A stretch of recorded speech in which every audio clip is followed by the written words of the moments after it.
নমস্কাৰ চাবলৈ আৰম্ভ কৰিছে আছামিজ ট্ৰেণ্ডিং। আজি 10 ছেপ্টেম্বৰ আৰু আজিৰ দিনটোৰ কেইবাটাও গুৰুত্বপূৰ্ণ খবৰ লৈ আহিছোঁ আৰু এনেধৰণৰ খবৰসমূহ নিতৌ চাবলৈ চেনেলটো ছাবস্ক্ৰাইব কৰি ভিডিঅ'টোত এটা লাইক কৰি দিব লৈছোঁ। আজিৰ দিনটোৰ প্ৰথমটো ব্ৰেকিং নিউজ। আজি 10 ছেপ্টেম্বৰ SITয়ে লিখি সম্পূৰ্ণ কৰিলে প্ৰতিবেদন। গৌৰৱ গগৈৰ পাকিস্তান লিংক সন্দৰ্ভত SITয়ে প্ৰতিবেদন সম্পূৰ্ণ কৰিছে। 18টাকৈ বিগ আপডেট এই মুহূৰ্তত আহি পৰিছে গৌৰৱৰ পাকিস্তান লিংকক লৈ। 14বাৰ পাকিস্তানলৈ গৈছিল গৌৰৱ গগৈৰ পত্নী এলিজাবেথ। বিয়াৰ পূৰ্বে গৌৰৱ গগৈয়ে দুবাৰকৈ ভ্ৰমণ কৰিছিল পাকিস্তানলৈ। SITৰ তদন্ত প্ৰতিবেদনত লিপিবদ্ধ এলিজাবেথৰ স্বীকাৰোক্তি। মুখ্যমন্ত্ৰী হিমন্ত বিশ্ব শৰ্মাই ৰাতিৰ ভাগত সেয়া স্পষ্ট কৰিব সংবাদমেলৰ জৰিয়তে। মুখ্যমন্ত্ৰীয়ে তন্নকৈ পঢ়ি কৰিব মন্তব্য সংবাদ মাধ্যমৰ আগত। আৰু আজি 10 ছেপ্টেম্বৰ আজি গৌৰৱ গগৈৰ পাকিস্তান লিংক সন্দৰ্ভত SITৰ তদন্ত ফাদিল কৰা হ'ব। ৰাতিৰ ভাগত হয়তো ফাদিল হ'ব গৌৰৱ গগৈৰ পাকিস্তান কানেকশ্যন। অভিযোগ গুৰুতৰ হ'লে জনোৱা হ'ব প্ৰধানমন্ত্ৰী আৰু কেন্দ্ৰীয় গৃহমন্ত্ৰীকো। ৰাষ্ট্ৰীয় নিৰাপত্তাৰ প্ৰতি ভাবুকি থকা বিষয় পোহৰলৈ অহাৰ সম্ভাৱনা। আৰু আনপিনে গৌৰৱ গগৈৰ প্ৰতিক্ৰিয়া। Flop mega flop. Himanta Biswa Sarma mega flop হ'ব। ফ্লপ হ'লেও মুখ্যমন্ত্ৰীয়ে কেতিয়াও ক্ষমা নিবিচাৰে। গৌৰৱ গগৈ গ্ৰেপ্তাৰ সন্দৰ্ভত তথ্য দিব নোৱাৰিব নেকি মুখ্যমন্ত্ৰী হিমন্ত বিশ্ব শৰ্মাই? গৌৰৱ গগৈয়ে স্পষ্টকৈ কৈছে মুখ্যমন্ত্ৰীৰ সেই চিনেমা সম্পূৰ্ণৰূপে ফ্লপ হ'ব। মেগা ফ্লপ শ্বট পৰিণত হ'ব মুখ্যমন্ত্ৰী হিমন্ত বিশ্ব শৰ্মাৰ এই নতুন নাটক। হিমন্ত বিশ্ব শৰ্মা বিফল হ'ব মোৰ বিৰুদ্ধে পাকিস্তান লিংক প্ৰমাণ কৰিবলৈ। কিন্তু তথাপিও মুখ্যমন্ত্ৰী হিমন্ত বিশ্ব শৰ্মাই ক্ষমা নোখোজে অসমবাসীৰ ওচৰত। আৰু এতিয়াও চলি আছে জল্পনা কল্পনা গৌৰৱ গগৈৰ পাকিস্তান লিংকক লৈ। ৰাতিৰ ভাগত হয়তো স্পষ্ট হৈ পৰিব সকলো তথ্য। গৌৰৱৰ পাকিস্তান লিংকক লৈ এতিয়াও চলি আছে চৰ্চা। আৰু আনপিনে গৌৰৱ গগৈৰ এই পাকিস্তান লিংক সন্দৰ্ভত প্ৰতিক্ৰিয়া প্ৰকাশ কৰিছে কংগ্ৰেছ নেত্ৰী মীৰা বৰঠাকুৰে। বাকী আৰু ফাঁকিৰে চলি থাকে অসমৰ মুখ্যমন্ত্ৰী হিমন্ত বিশ্ব শৰ্মা। হিমন্ত বিশ্ব শৰ্মাই সদায় মিছা কথাকে প্ৰতিষ্ঠা কৰিবলৈ চেষ্টা কৰে। 10 ছেপ্টেম্বৰৰ দিনটো বছৰৰ সৰ্ববৃহৎ কৌতুক হ'ব বুলি আমি বাট চাই আছিলোঁ। মুখ্যমন্ত্ৰী হিমন্ত বিশ্ব শৰ্মাক তীব্ৰ ভাষাৰে সমালোচনা কংগ্ৰেছ নেত্ৰী মীৰা বৰঠাকুৰৰ। মুখ্যমন্ত্ৰী হৈছে এজন মিছলীয় মানুহ, এইদৰে মন্তব্য কৰিছে মীৰা বৰঠাকুৰে। আৰু আনপিনে গৌৰৱ গগৈৰ পাকিস্তান লিংক সন্দৰ্ভত বিশেষ পোষ্ট লেখিকা আশ্ৰবিকা বৰাৰ। গুৱাহাটীৰ বানে গৌৰৱ গগৈৰ পাক সম্পৰ্কীয় তথ্য পাতি উটুৱাই নিলে বুলি নকলেহে ৰক্ষা। জীৱাত হাৰ নাইকিয়া যদিও ইমানো পাতল লেকাম নোখোৱা হ'ব নালাগে। কথাৰ মূল্য থকা উচিত, ৰক্ষাও উচিত। কমচে কম বহি থকা চকীখনৰ যি মৰ্যাদা আছে সেয়া বৰ্তাই ৰাখিব লাগে মুখ্যমন্ত্ৰী হিমন্ত বিশ্ব শৰ্মাই। চেলুপো হ'ব নালাগে। 10 ছেপ্টেম্বৰ সাহসী যুৱ লেখক আশ্ৰবিকা বৰাৰ এই গুৰুত্বপূৰ্ণ ফেচবুক পোষ্ট। মুঠতে মুখ্যমন্ত্ৰী হিমন্ত বিশ্ব শৰ্মাৰ বিৰুদ্ধে এতিয়া বিৰোধী সৰব হৈ পৰিছে। দিবলৈছোঁ এটা পলিটিকেল ব্ৰেকিং নিউজ। দলে বলে কংগ্ৰেছলৈ শতাধিক লোক। ৰাজীৱ ভৱনত কংগ্ৰেছৰ বৃহৎ যোগদান কাৰ্যসূচী। পুনৰবাৰ শক্তি বৃদ্ধি পাইছে কংগ্ৰেছৰ। ৰাজীৱ ভৱনত আজি অনুষ্ঠিত হৈছে কংগ্ৰেছৰ বৃহৎ যোগদান কাৰ্যসূচী। গৌৰৱ গগৈৰ উপস্থিতিত অনুষ্ঠিত হৈছে এই বৃহৎ যোগদান সভাৰ। বিজেপিৰ লগতে অন্য কেইবাটাও দলৰ শতাধিক নেতা কৰ্মীয়ে কৰিছে যোগদান কংগ্ৰেছত। বৰাকৰ এগৰাকী প্ৰাক্তন বিজেপি বিধায়কৰো কংগ্ৰেছত যোগদান কাৰ্যসূচীত উপস্থিত থাকিল বীৰনন্দ শইকীয়া, মানসিং ৰম্পি, সত্যৱত কলিতা। ৰাজীৱ ভৱনত কংগ্ৰেছ দলৰ এই গুৰুত্বপূৰ্ণ আৰু বৃহৎ যোগদান কাৰ্যসূচী অনুষ্ঠিত হৈছে। 2026 চনৰ বিধানসভা নিৰ্বাচনৰ পূৰ্বে ক্ৰমান্বয়ে এতিয়া শক্তিশালী ৰূপত দেখিবলৈ পোৱা গৈছে গৌৰৱ গগৈৰ নেতৃত্বাধীন কংগ্ৰেছ দলক। দিবলৈছোঁ ৰাষ্ট্ৰীয় পৰ্যায়ৰ এটা ব্ৰেকিং নিউজ। নেপাল কাণ্ডৰ প্ৰভাৱ পৰিছে ভাৰতত। নেপাল সীমামূৰীয়া বহু ৰাজ্যত এলাৰ্ট জাৰি কৰা হৈছে ভাৰত চৰকাৰৰ ফালৰ পৰা। প্ৰতিবাদত উত্তাল নেপালত ভয়ংকৰ পৰিস্থিতিৰ সৃষ্টি হৈছে। কেৱল মাত্ৰ অবৰ্ণনীয় আৰু হাহাকাৰ পৰিস্থিতি। সমগ্ৰ নেপালত জাৰি কৰা হৈছে কাৰফিউ। ভাৰততো নেপাল সংকটৰ প্ৰভাৱ দেখিবলৈ পোৱা গৈছে। সতৰ্ক হৈ পৰিছে ভাৰত চৰকাৰ। উত্তৰ প্ৰদেশৰ নেপাল সীমান্ত অঞ্চলত হাই এলাৰ্ট জাৰি কৰা হৈছে কেন্দ্ৰীয় চৰকাৰৰ ফালৰ পৰা। সীমা চিল কৰাৰ লগতে ছ'চিয়েল মিডিয়াৰ পোষ্টৰ ওপৰতো চকু আৰক্ষীৰ। নেপাল সম্বন্ধীয় পোষ্ট পোৱাৰ লগে লগেই ব্যৱস্থা গ্ৰহণৰ নিৰ্দেশ দিয়া হৈছে। নেপাল সীমান্তৰ সমীপৰ আটাইকেইখন জিলাত আৰক্ষীক 24 ঘণ্টাই এলাৰ্টত থকাৰ নিৰ্দেশ সীমান্তত চলিছে নাগা চেকিং কঠোৰ হৈ পৰিছে ভাৰত চৰকাৰ তন্নকৈ সকলো পৰীক্ষা কৰিছে নিৰাপত্তাৰক্ষীয়ে নেপাল সমীপৱৰ্তী অঞ্চলত ভাৰত নেপাল সীমান্তৰ সমীপত বিহাৰৰ ৰাক্সাউলত চলিছে তালাচী সীমান্তৰ ওচৰৰ প্ৰতিটো অঞ্চলত সষ্টম হৈ পৰিছে আৰক্ষী নিৰাপত্তাৰক্ষী ক্ৰমে অৱনতি ঘটিছে প্ৰতিবাদমুখৰ নেপালৰ পৰিৱেশ প্ৰতিবাদৰ মাজতেই মল আৰু দোকানত লুটপাট দুৰ্বৃত্তৰ মুঠতে নেপালত ভয়ংকৰ পৰিস্থিতি সমগ্ৰ নেপালত জাৰি কৰা হৈছে কাৰফিউ নেপালত চলি আছে সান্ধ্য আইন তথাপিও নেপালৰ জনতাই উত্তাল কৰি ৰাখিছে সমগ্ৰ নেপাল ৰাষ্ট্ৰ ভয়ংকৰ পৰিস্থিতি নেপালত অগ্নিগড় বা নেপাল অহংকাৰী চৰকাৰক ক্ষমতাৰ পৰা উফৰাই দিলে প্ৰতিবাদকাৰী ৰাইজে জেনজেটে কৰিছে প্ৰতিবাদ অগ্নিগড় বা নেপালৰ পৰিস্থিতি মুঠতে ভয়াৱহ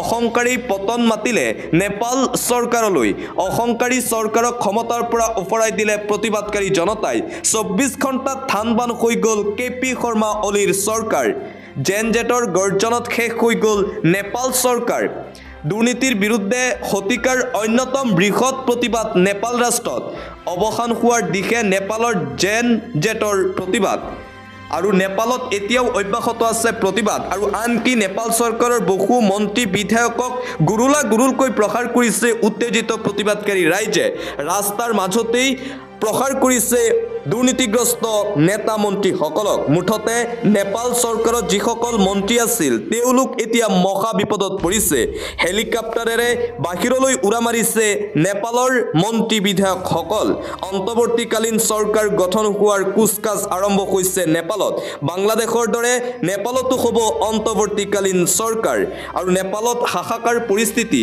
আজিৰ দিনটোতো কেইবাটাও হিংসাত্মক ঘটনা সংঘটিত হৈছে নেপালত কেইবাজনো লোক নিহত হৈছে আৰু শ লোক আহত হৈছে এই প্ৰতিবাদৰ মাজতেই আৰু ক'ত লুকাই আছে নেপালৰ প্ৰধানমন্ত্ৰী কেপি শৰ্মা অলি নেপালত সেনাৰ নতুন নীতি নিৰ্দেশনা জাৰি প্ৰধানমন্ত্ৰীক বিচাৰি চলিছে তালাচী নেপালৰ জনতালৈ সেনাৰ নতুন নীতি নিৰ্দেশনা সেনাক অস্ত্ৰ উভতাই দিবলৈ প্ৰতিবাদকাৰীলৈ নিৰ্দেশনা নেপালৰ কাৰফিউক লৈও নতুন নিৰ্দেশনা জাৰি কৰিছে সেনাই সন্ধিয়া 5 বজাৰ পৰা পুৱা 6 বজালৈকে থাকিব কাৰফিউ সেনাৰ নীতি নিৰ্দেশনাৰ পাছতেই কিছু শান্ত হৈছে যদিও এতিয়াও প্ৰান্তে প্ৰান্তে অব্যাহত আছে হিংসাত্মক ঘটনা এতিয়াও পলাতক অৱস্থাত আছে প্ৰধানমন্ত্ৰী কেপি শৰ্মা অলি কাঠমাণ্ডুৰ অজ্ঞাত এটা সেফ হাউচত কেপি অলি থকাৰ সন্দেহ ডুবাইলৈ পলোৱাৰ পৰিকল্পনাত চেঁচা পানী ঢালিলে প্ৰতিবাদকাৰীয়ে নেপালৰ কাৰফিউক লৈ নতুন নিৰ্দেশনা জাৰি কৰিছে নেপাল সেনাবাহিনীয়ে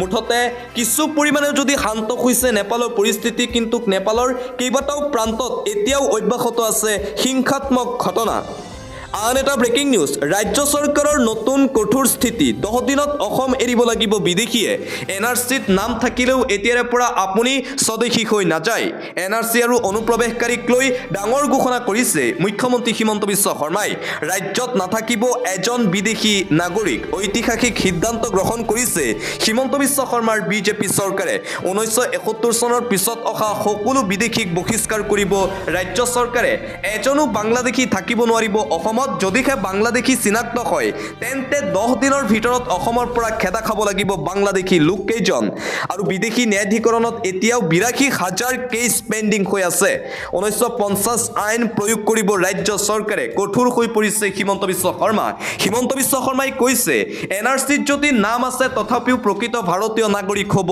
নোৱাৰে এনআৰচিত নাম থাকিলেই যেন 100% ভাৰতীয় নাগৰিক হেয়া কিন্তু নহ'ব এনআৰচি আৰু অনুপ্ৰৱেশকাৰীক লৈ কঠোৰ হৈ পৰিছে বিজেপি চৰকাৰ নিবনুৱা যুৱক যুৱতীসকলৰ বাবে এটা ভাল খবৰ নিবনুৱালৈ ভাল খবৰ ৰাখিছে ওলাইছে ৰাজ্য চৰকাৰৰ চাকৰি আজিৰে পৰা কৰক আবেদন চাকৰিৰ বাবে কি ডকুমেণ্টছ লাগিব জানি লওক চাকৰি প্ৰত্যাশী নিবনুৱা যুৱক যুৱতীসকলৰ বাবে এটা ভাল খবৰ এই মুহূৰ্তত আহি পৰিছে ৰাজ্যত ওলাইছে চৰকাৰী চাকৰি লাভ কৰিব 52,000 টকাৰ দৰমহা 52,000 পৰ্যন্ত দৰমহা পাব যুৱক যুৱতীসকলে আজিৰে পৰা কৰক আবেদন আজিৰে পৰা আবেদন প্ৰক্ৰিয়া আৰম্ভ হৈছে মেট্ৰিক আৰু দ্বাদশ শ্ৰেণী উত্তীৰ্ণ কৰিব পাৰিব চৰকাৰী চাকৰিৰ বাবে এপ্লাই ইতিমধ্যে আৰম্ভ হৈ গৈছে আবেদন প্ৰক্ৰিয়া আজি 10 ছেপ্টেম্বৰ আৰু আজিৰে পৰা আৰম্ভ হৈছে এপ্লাই প্ৰচেছ অনলাইন যোগে কৰিব লাগিব এই চাকৰিৰ বাবে এপ্লাই অসম লোকসেৱা আয়োগৰ কাৰ্যালয়ৰ চতুৰ্থ বৰ্গৰ পদ মুকলি কৰা হৈছে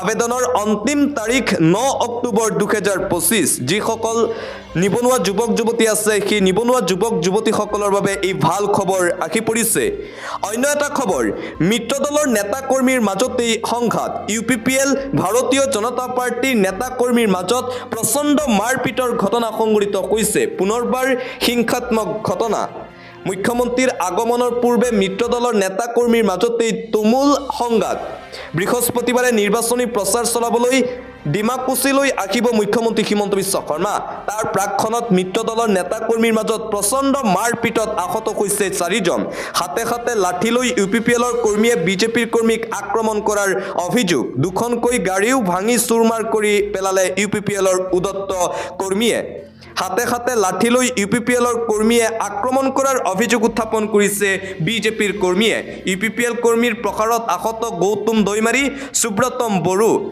19 ইউপিপিএলৰ যুৱকৰ বিৰুদ্ধে ডিমাকুছি থানাত এজাহাৰ দাখিল কৰিছে ভাৰতীয় জনতা পাৰ্টিয়ে মুঠতে বিটিচি নিৰ্বাচনক লৈ হিংসাত্মক ঘটনা অব্যাহত আছে অন্য এটা খবৰ বিজেপি চৰকাৰৰ বিৰুদ্ধে প্ৰতিবাদ অব্যাহত আছে খিলঞ্জীয়া ৰাইজৰ নিশা হলেই প্ৰতিবাদত আহে খিলঞ্জীয়া বিজেপি চৰকাৰৰ বিৰুদ্ধে পুনৰবাৰ ৰাজপথ কপালে খিলঞ্জীয়া জনতাই হিমন্ত বিশ্ব শৰ্মাৰ চৰকাৰৰ বিৰুদ্ধে হাজাৰ হাজাৰ খিলঞ্জীয়াৰ জোৰ লৈ প্ৰতিবাদী কাৰ্যসূচী অব্যাহত আছে ডকুৱাখানাত পুনৰবাৰ দেখিবলৈ পোৱা গৈছে 6 জনগোষ্ঠীক জনজাতিকৰণৰ দাবীৰে বৃহৎ প্ৰতিবাদী কাৰ্যসূচী চুতীয়া জনগোষ্ঠীক জনজাতিকৰণ দিবই লাগিব প্ৰতাৰণা আৰু সহ্য কৰা বুলি হুংকাৰ প্ৰদান কৰিছে প্ৰতিবাদকাৰী খিলঞ্জীয়া লোকে মুঠতে বিজেপি চৰকাৰ আৰু হিমন্ত বিশ্ব শৰ্মাৰ বিৰুদ্ধে প্ৰতাৰণা কৰাৰ অভিযোগ উত্থাপন কৰি এই প্ৰতিবাদী কাৰ্যসূচী গ্ৰহণ কৰিছে খিলঞ্জীয়া ৰাইজে 6 জনগোষ্ঠীক জনজাতিকৰণ দিবই লাগিব অন্যথা চৰকাৰক উপৰাই পেলোৱা আৰু হুংকাৰ প্ৰদান কৰিছে খিলঞ্জীয়া ৰাইজে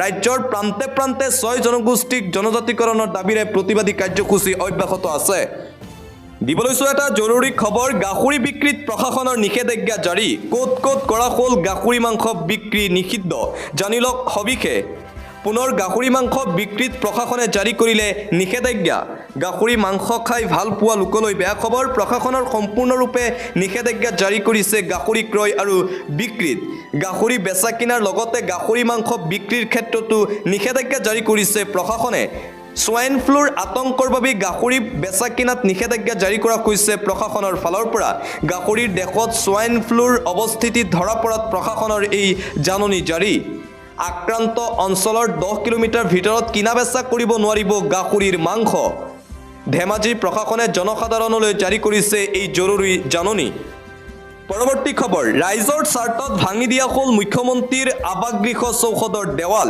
ৰাইজৰ স্বাৰ্থতেই মুখ্যমন্ত্ৰীয়ে লৈছে এই ডাঙৰ সিদ্ধান্ত মুখ্যমন্ত্ৰীয়ে মহানতা দেখুৱাই ল'লে এক প্ৰশংসনীয় সিদ্ধান্ত ৰাইজৰ স্বাৰ্থত ভাঙিবলৈ দিলে নিজ আৱাসগৃহ চৌহদৰ দেৱাল মুখ্যমন্ত্ৰীগৰাকীৰ এই সিদ্ধান্তক এতিয়া শলাগ লৈছে সকলোৱে পথ পকীকৰণৰ বাবে ভাঙি দিয়া হ'ল মুখ্যমন্ত্ৰীৰ ঘৰৰ চাৰিসীমাৰ দেৱাল তেলেংগানাৰ মুখ্যমন্ত্ৰী ৰেৱন্ত ৰেড্ডিৰ এই সিদ্ধান্তক লৈ প্ৰশংসা কৰিছে সকলোৱে পকীপথ নিৰ্মাণৰ বাবে বাধা হৈ পৰিছিল ৰেৱন্ত ৰেড্ডিৰ বাসগৃহ চৌহদৰ দেৱাল মুখ্যমন্ত্ৰীৰ নিৰ্দেশ মৰ্মেই সেই দেৱাল ভাঙি আৰম্ভ কৰিছে পথ নিৰ্মাণৰ কাম কাজ উচিত ক্ষতিপূৰণ দি ভাঙি দিয়া হৈছে কেইবাটাও পৰিয়ালৰ ঘৰো গাঁওখনৰ মুঠ 43টা পৰিয়ালৰ ঘৰ আংশিকভাৱে ভাঙিছে প্ৰশাসনে মুখ্যমন্ত্ৰীয়ে মহানতা দেখুৱাই ল'লে এক প্ৰশংসনীয় পদক্ষেপ দিবলৈছো আন এটা ব্ৰেকিং নিউজ বিদেশী বিতৰণক লৈ কেবিনেটত মুখ্যমন্ত্ৰীয়ে লোৱা সিদ্ধান্তৰ তীব্ৰ বিৰোধিতা কৰিছে AIUDF দলে মুখ্যমন্ত্ৰী হিমন্ত বিশ্ব শৰ্মায়ে অন্যায়ভাৱে জিলা আয়ুক্তক বিদেশী বিতৰণৰ ক্ষমতা দিয়াৰ অভিযোগ AIUDFৰ বিধায়ক আমিনুল ইছলামৰ 2026 চনৰ বিধানসভা নিৰ্বাচনত হিন্দু মুছলমান কৰাৰ বাবে এই কাম কৰা হৈছে বুলিও সংবাদমেল যোগে মন্তব্য কৰিছে AIUDFৰ বিধায়ক আমিনুল ইছলামে মুখ্যমন্ত্ৰী হিমন্ত বিশ্ব শৰ্মা আৰু বিজেপি চৰকাৰৰ সিদ্ধান্তৰ বিৰুদ্ধে জাঙুৰ খাই উঠিছে AIUDF দলৰ বিধায়ক পৰৱৰ্তী খবৰ গৌৰৱ গগৈৰ নেতৃত্বত অসম কংগ্ৰেছ যথেষ্ট শক্তিশালী হৈছে গৌৰৱ গগৈক লৈ আমি সপোন দেখিছোঁ গৌৰৱ গগৈৰ নেতৃত্বক লৈ আমি গৌৰৱান্বিত মুখ্যমন্ত্ৰীৰ কথাক লৈ গৌৰৱ গগৈ কোনো ধৰণে চিন্তিত নহয় আমি কংগ্ৰেছ কৰ্মীসকল গৌৰৱ গগৈৰ লগত আছোঁ মন্তব্য কংগ্ৰেছ বিধায়ক ৰেকিবুদ্দিন আহমেদৰ 2026 চনৰ বিধানসভা নিৰ্বাচনৰ পিছত অসমত কংগ্ৰেছ দলে চৰকাৰ গঠন কৰিব আৰু ৰাজ্যৰ মুখ্যমন্ত্ৰী হ'ব গৌৰৱ গগৈ মন্তব্য কংগ্ৰেছ বিধায়ক ৰেকিবুদ্দিন আহমেদৰ